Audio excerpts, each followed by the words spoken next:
KPK mengumumkan bahwa penyidikan terhadap 11 tersangka kasus pemerasan dalam pengurusan sertifikasi keselamatan dan kesehatan kerja atau K3 di Kementerian Ketenagakerjaan, Kemenaker, telah selesai.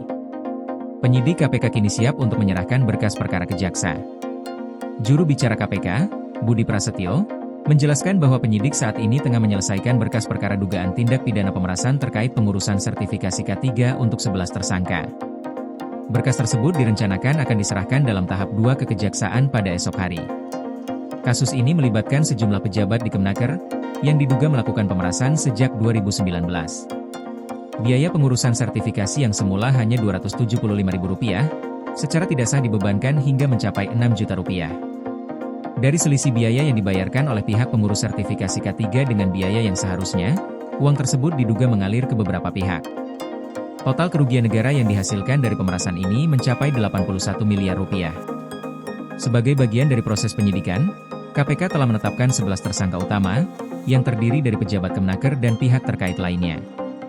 Berikut adalah daftar tersangka dalam kasus ini: Irvian Bobi Mahendro, yang menjabat sebagai Koordinator Bidang Kelembagaan dan Personil K3 tahun 2022 hingga 2025, Geri Aditya Herwanto Putra, Koordinator Bidang Pengujian dan Evaluasi Kompetensi Keselamatan Kerja tahun 2022 sekarang, Subhan, Subkoordinator Keselamatan Kerja Ditbina K3 tahun 2020 hingga 2025, Anita Sari Kusumawati, Subkoordinator Kemitraan dan Personel Kesehatan Kerja tahun 2020 sekarang, Immanuel Ebenezer Gerungan, mantan Wakil Menteri Ketenagakerjaan RI, Fahru Rozi, Dirjen Binwasnaker dan K3 pada Maret 2025 sekarang, Heri Sutanto, Direktur Bina Kelembagaan tahun 2021 Februari 2025, Sekarsari Kartika Putri, Subkoordinator, Supriyadi, Koordinator, Temurila dan Miki Mahfud, yang merupakan pihak dari PT Chem Indonesia.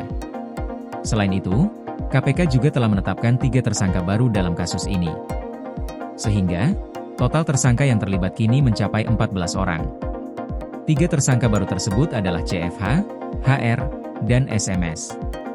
Penetapan tersangka baru ini menunjukkan bahwa penyidikan kasus ini terus berlanjut, dengan KPK berkomitmen untuk mengungkap dan menuntaskan praktik korupsi dalam pengurusan sertifikasi K3 ini. Pemerasan ini diduga sudah berlangsung selama beberapa tahun, dengan pelaku memanfaatkan posisi mereka di Kementerian Ketenagakerjaan untuk mengambil keuntungan secara ilegal.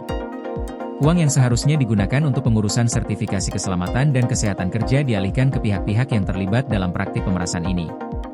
KPK menyatakan bahwa kasus ini merupakan bagian dari upaya mereka untuk memberantas korupsi di sektor pelayanan publik, terutama yang berkaitan dengan pengurusan administrasi yang menyangkut keselamatan dan kesehatan kerja.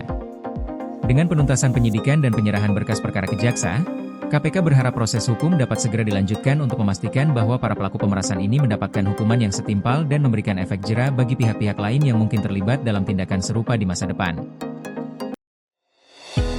Koordinasi PLN dengan TNGL jelang Hari Kesaktian Pancasila, listrik terbangun, alam tetap lestari.